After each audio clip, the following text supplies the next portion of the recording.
ॐ भद्रं कर्णेभिः शृणुयामदेवाः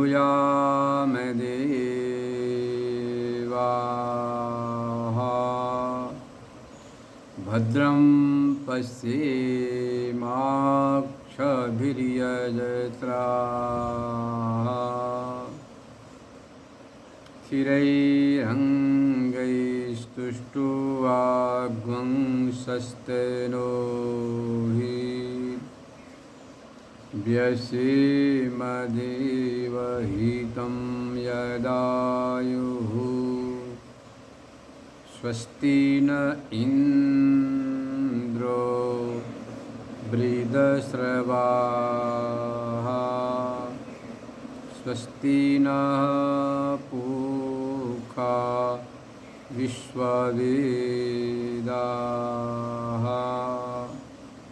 स्वस्ति नस्तार्क्ष्यो अरिष्टनेमिः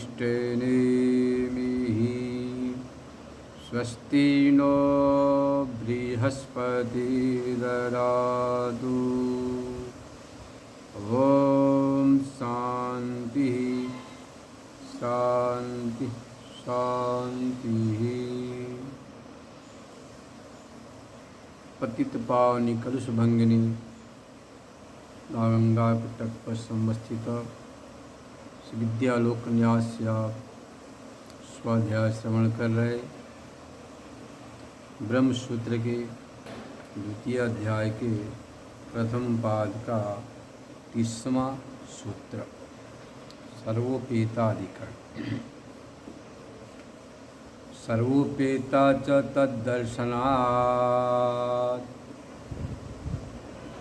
सर्वोपेता च तद्दर्शनात्। वेदव्यास भगवान कहते हैं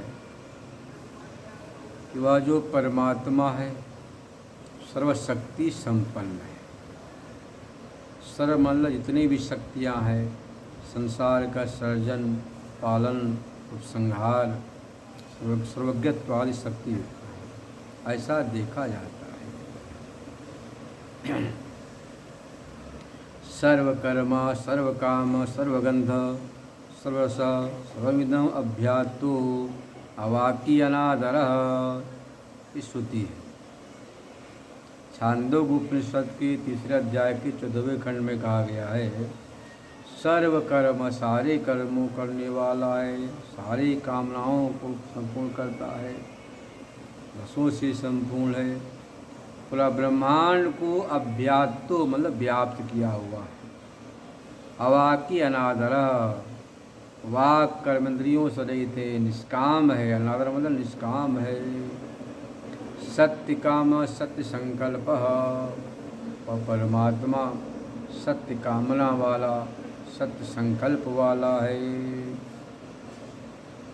इतना ने और भी कहा है, एतस्य वा अक्षरस्य प्रशासने गार्गी सूर्याचंद्रमस विधृतो तिष्ठतः। वेदारण्यक उपनिषद में हे गार्गी, उसी अक्षर के प्रशासन में सूर्य चंद्रमा स्थित है। इस प्रकार से परमात्मा सर्वशक्ति संपन्न है, ऐसा दर्शनात्मक देखा गया है। कहाँ पर? श्रुतियों में, स्मृतियों में। विकर्णत्वात् नेति चेत् तदुक्तम। 31वें सूत्र में कहते हैं, विकर्णत्वात् नेति तदुक्तम। परमात्मा अचक्षुष्क अश्रोत्रम है, संपूर्ण इंद्रियों से रहित जब चैतन्य है, तो सर्वकर्म सर्वगंध सर्वकाम कैसे होगा? विकर्म मतलब कर्ण रहित होना चाहिए। विगतः कर्णा विकर्ण न, ऐसी बात नहीं। ये बात पहले कर दिया गया, आचार्य कर रहे हैं। अचक्षुष्कम अश्रोत्रकम अवांग मना, श्रुतियाँ कहती है नेति नेति। कह दिया तो ठीक है, जहाँ पर निर्गुण निराकार परमात्मा का प्रतिपादन है वहाँ पर ये बात बताई गई है। पर यह भी तो कहा है कि अपाणिपादो जौनुगृहीता पश्यत चक्षु शृणोत्य कर्णः इत्यकर्णस्याय ब्रह्मण सर्वसामर्थ्य योगम दर्शयति। सारे कर्णों से रहित होने पर भी सर्व सामर्थ्य को दिखला रहा, पाणिपाद होने पर भी गतिशील है, ग्रहण करता है, चलता है, बिना आँख के देखता है, बिना कान के सुनता है, सर्व सामर्थ्य को बतला रहे सुख। न प्रयोजनवत्वात्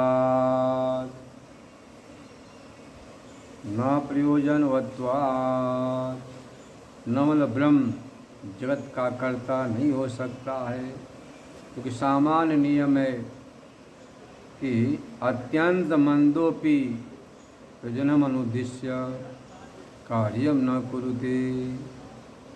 अत्यंत मंद व्यक्ति भी बिना प्रयोजन के कोई कार्य नहीं करता है। इतना बड़ा भारी सृष्टि का सृजन है, संसार का निर्माण है, तो कैसे होगा? क्योंकि परमात्मा परिपूर्ण है, आप्त काम है, ऐसा श्रुति कहती है। तो आप्त काम होने से प्रयोजन नहीं हुआ तो संसार क्यों बनाएगा? तब कहते ऐसी बात नहीं। ये पूर्व का श्लोक है, नवा अरे सर्वस्य कामाय सर्वं प्रियं भवति आत्मनस्तु कामाय सर्वं प्रियं भवति। उपनिषद के दूसरे अध्याय के चतुर्थ ब्राह्मण में बात आई है। नवा अरे सर्वस्य कामा, सभी की कामना के सभी प्रिय नहीं होते हैं। अपनी कामना के लिए सभी व्यक्ति वस्तु पदार्थ प्रिय होते हैं। शुरू किया था नवा अरे पत्युः कामाय पति प्रियो भवति आत्मस्तु कामाय पति प्रियो भवति। पति की कामना के लिए पति प्रिय नहीं होता है, बल्कि अपने अनुकूल है, अपनी कामना के लिए पति प्रिय होता है। यहाँ से प्रारंभ किया था और अंत में कहा था नवारे सर्वस्य कामाय सर्वं प्रियं भवति। इस संसार सभी के कामना के लिए प्रिय नहीं है, बल्कि आपके अनुकूल है, अच्छा है, लायक है, उपयोग इसलिए प्रिय है। यह बात बतला दी गई थी। तो यहाँ बता रहे कि भैया इतना जो संसार है, इतना बड़ा सागर है, उसकी गहराई, हिमालय की ऊंचाई, नदियाँ, सरोवर हैं, देवताओं का सर्जन, मनुष्यों का सर्जन, पशुआदि सर्जन, इतना विशाल कार्य बिना प्रयोजन के परमात्मा भला कैसे करेगा? अर्थात नहीं करेगा। तब कहते ऐसी बात नहीं है। लोकवत्तु लीला कैवल्यम, लोकवत्तु लीला कैवल्यम। जैसे लोक व्यवहार में होता वैसे परमात्मा संसार का सर्जन कर देगा। कैसे? जैसे कहते देखो कोई राजा है, राजा का मंत्री है, वह बिना किसी प्रयोजन के क्रीड़ा विहार, वन विहार करते, क्रीड़ा करते, प्रजा का मनोरंजन करते हैं। ऐसे परमात्मा करेगा। अथवा श्वास प्रश्वास, ये प्राणों का आना जाना, यह भी बिना किसी प्रयोजन के स्वाभाविक चल रहा है। ऐसे परमात्मा संसार का बिना किसी प्रयोजन के सर्जन करेगा। इसमें कोई दोष नहीं है। स्वभाव वस्तु प्रवर्तते, स्वभाव से प्रवृत्त हो रहा है। दिनाम लोके लीला सुखी किंचित प्रयोजनम। ये कोई कहे कि भाई लीला में कुछ प्रयोजन होता है, आनंद, हास्य, इस प्रयोजन से करता है, वो तो आनंद स्वरूप है, आत्म क्रीडे, आत्मरति है। केवला संसार का इतना बड़ा प्रपंच खड़ा क्यों करेगा? तब कहते हैं कि वह हो जाएगा। कैसे? न चय्यम परमार्थ विषया श्रुति श्रुति। श्रुति परमार्थिक आत्मा के को विषय करने वाले नहीं है। अविद्या कल्पित नाम रूप व्यवहार गोचरत्वात्। अविद्या से जो कल्पित नाम रूपात्मक व्यवहार है इसको संसार विषय करता है, इसलिए अविद्यक है, व्यवहार बन जाएगा, कोई आपत्ति नहीं है। ब्रह्मात् भाव प्रतिपादन परत्वात् तदपि नहीं विस्मर्तव्यम। मात्र जीव ब्रह्म के ऐक्य भाव को प्रतिपादन के लिए सब वर्णन किया, इस बात को नहीं भूलना चाहिए। इसीलिए परमात्मा किसी प्रयोजन के लोकवत लीला कैवल्यम, लीला मानो खेल है, इस प्रकार से संसार का सर्जन करेगा। वैषम्य घिन्नेन सापेक्षत्व था ही दर्शयति। वैषम्य नैर्घिन्नेन सापेक्षत्वात् तथा ही दर्शयति। पूर्व पक्षी कहता, देखो भैया इस संसार में बड़ी बड़ी विषमता है, कोई तो महान से महान, अमीर से अमीर है, गरीब से गरीब है, कोई कितना स्वस्थ है, कोई कितना अस्वस्थ है, कोई कितना सुखी, कोई कितना दुखी है, विषमताओं से भरा हुआ है। इतना नहीं, कोई दूध से स्नान करा, किसी को पानी पीने को भी नहीं मिल रहा। जो विषमता है, निर्दयता कैसा उपसंहार में कितनी बड़ी निर्दयता होती है। तो परमात्मा में विषमता और नैर्घिण्य में निर्दयता दोष की प्राप्ति होगी। तब कहते न, ऐसी बात नहीं। कांश्चित अत्यंत सुख भागम करोति, देवादीन देवताओं को बहुत सुखी बनाया। इसी कांश्चित अत्यंत दुख भागम, बहुत दुखी पशुआदि को पराधीन जीवन बनाया। कांचित मनुष्यादि मध्यम भोग भागो मनुष्यादि को बनाया। तो सृष्टि निर्माण में ईश्वर का राग द्वेष है, किसी को कैसा किसी को कैसा बनाया। इतना ही नहीं, उपसंहार में कितना बड़ी विषमता है, इतना विषमता है कि इतना तो दुष्ट जन भी नहीं करते, पूरी प्रजा का उपसंहार करना, सभी को विलय करना। तो विषमता निर्दयता देखने से ऐसा नहीं लगता कि परमात्मा ने संसार को बनाया है। तब कहते न, वैषम्य और निर्दयता दोष परमात्मा में नहीं है। सापेक्षत्व, धर्माधर्म की अपेक्षा से, पुण्या पुण्य की अपेक्षा से परमात्मा निमित्त मात्र है। इसलिए विषमता और निर्दयता दोष नहीं आएगा, ऐसी श्रुति कहती है। निरपेक्ष ईश्वर होता तब तो कह सकते थे।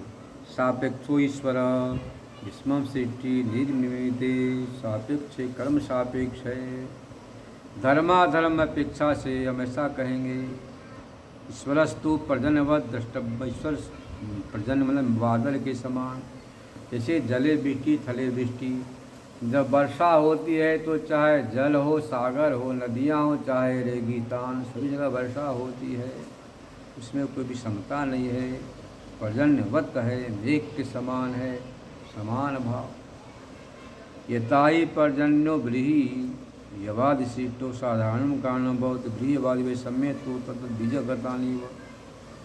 अब वर्षा तो सामान्य रूप से हो रही है, पर तत्त बीजों के विषमता से कहीं आम हो गया, कहीं नीली हो गया, कहीं धान हुआ, कहीं गेहूँ, कहीं चना हुआ।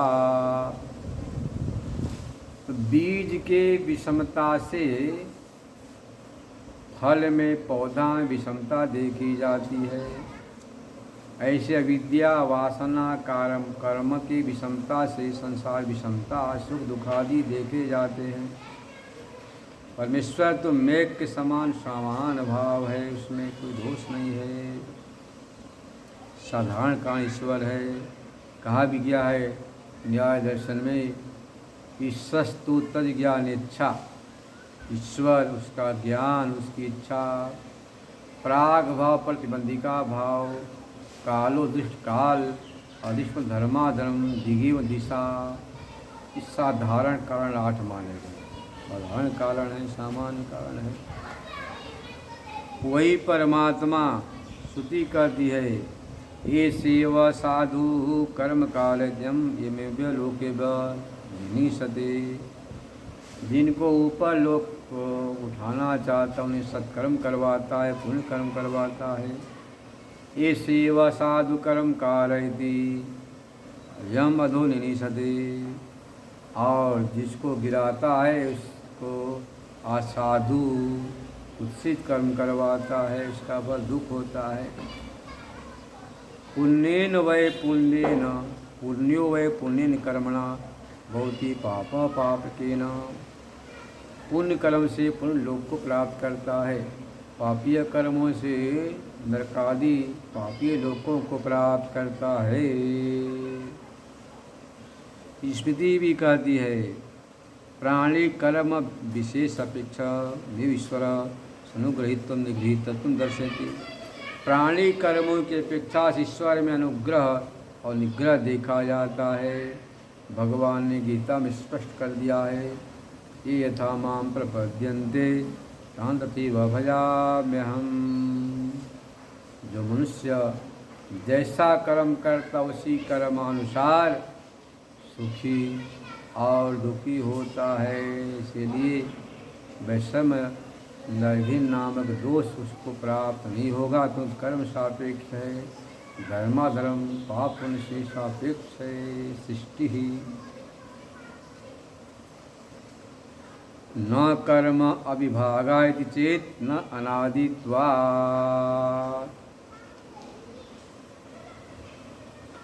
न कर्म विभागा इति चेत न अनादित्वात्। न कर्मों का विभाग न होने से वह परमात्मा विचित्र रचना नहीं कर सकता। सृष्टि के पूर्व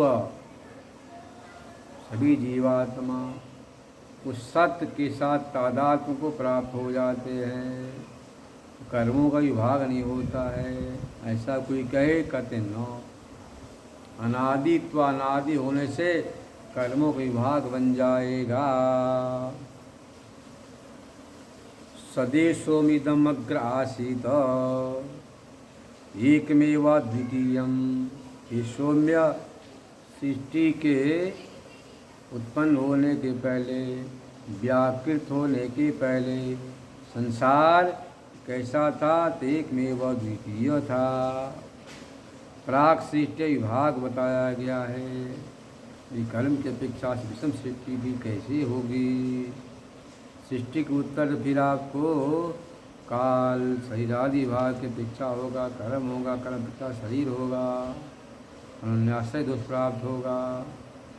तो कहते नहीं, इस दोष से कोई दोष नहीं। संसार अनादि है। बीजांग कुर्वत हेतु हेतु मदभाव, अनादि संसार में पहले शरीर हुआ, कि कर्म हुआ, कर्म से शरीर हुआ, ऐसा कुछ निर्णय नहीं कर सकते। तो अनादिकाल चला रहा है। बीजाकुंड पहले आम का बीज था, कि पौधा हुआ, फिर बीज हुआ। अनादिकाल में सब बातें नहीं होती हैं। हेतु हेतु मदभाव है। सर्ग कर्मणा सर्ग वैषम्यम च प्रवृत्ति न विविधि, कर्म से ही सृष्टि में विषम है, इसमें कोई विरोध नहीं है। अब इसी बात को और दृढ़ता कर रहे हैं आगे से। उपपद्यते चापुलभ्यते च, उपपद्यते चापुलभ्यते च, यह संसार ऐसा ही है, ऐसा उपलब्ध होता है। यथा धाता पूर्व कल्पयत, संसार अनादि है, अनंत है। अनादित्य बोले बीजांकुर न्याय। अनेन जीवेन आत्मप्रवेशनाम रूपे व्याकर्माणि, इसी जीवात्मा के द्वारा नाम रूप सृष्टि का विस्तार करें, प्रपंच करें, यह बात भी बताई गई। तो उस परमात्मा ने सृष्टि के प्रारंभ में संकल्प किया, एको हम बहुश्यामः, इच्छन किया, बहुभवन का इच्छन किया, शिक्षण करने के बाद संसार का सर्जन किया। जैसे आप घर बनाते हैं, मकान बनाते हैं, बनाने के बाद उसमें आप गृह प्रवेश करते हैं, ऐसे ही परमात्मा तस्व तदेवानुप्राविशत, संसार का सर्जन करने के बाद वह परमात्मा संसार में प्रवेश किया। कहाँ से किया? तो श्रुति कहती है, स एतमेव सीमानं विदारय हितया द्वारा प्रापदिति। आप देखना, जो छोटा बच्चा नवजात है, 10-5 दिन का, 6 महीने के पहले का, उसकी सीमा मतलब मुर्दा भाग यहाँ पर धक धक धक करता है। उसी सीमा मतलब जहाँ पर है कि मूर्धा भाग से बाल अलग अलग होते हैं, 2 भाग होते हैं, उस मूर्धा प्रदेश से उसने प्रवेश किया। स एतमेव सीमानं विदार्य दया द्वारा प्रापयति, इसी सीमा को चीर कर अंदर प्रवेश किया, हृदय देश में विराजमान हो गया। इसको विशिष्ट चैतन्य कहते हैं। कोई बात नहीं, कहानी जीवे नाम रूपे व्याकरवाणी, इसी जीव से नाम रूप का विस्तार करे, ऐसी श्रुति कहती है। सर्ग प्रमुख के शारीर महात्मान जीव है ना, शब्दीन प्राण धारण निमित्त, ये सब कथन किया गया है। निमित्तेन अविलपन आदि संसार को दिखला रहे हैं। संसार अनादि है। सूर्या चंद्रसो धाता पूर्व कल्पयत, पूर्व कल्प के समान इस कल्प में भी इस संसार का सर्जन किया। भगवान श्री कृष्ण ने गीता में स्पष्ट कर दिया है, न रूपमस्येह तथोपलभ्यते, नान्तो न चादि न च संप्रतिष्ठा।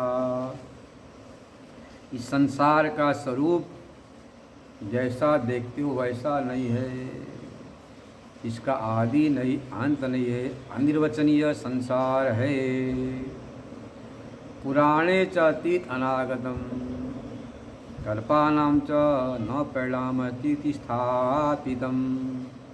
पुराण में भी ये संसार अनादि अनंत है, अनिर्वचनीय है। अनिर्वचनीय का अर्थ होता है इदम इत्थम तया, इसका वर्णन आप नहीं कर सकते हैं। यह संसार ऐसा है और यह है, इदम इत्थम तया, इसका वर्णन न कर सकते, उसका नाम अनिर्वचनीय है। न निर्वक्तुम योग्यम अनिर्वचनीयम, अनिर्वचनीय है।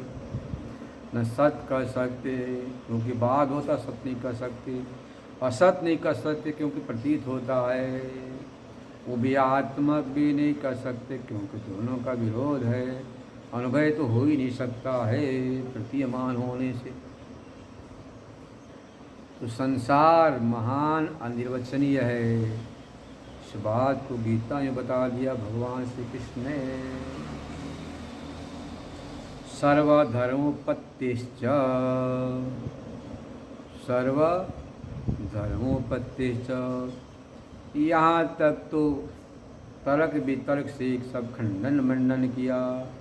इस सूत्र में आचार्य कह रहे हैं कि परमात्मा जगत का कारण है, सारे धर्मों की सिद्धि होती सर्वज्ञ सर्वशक्तिमान परमात्मा है।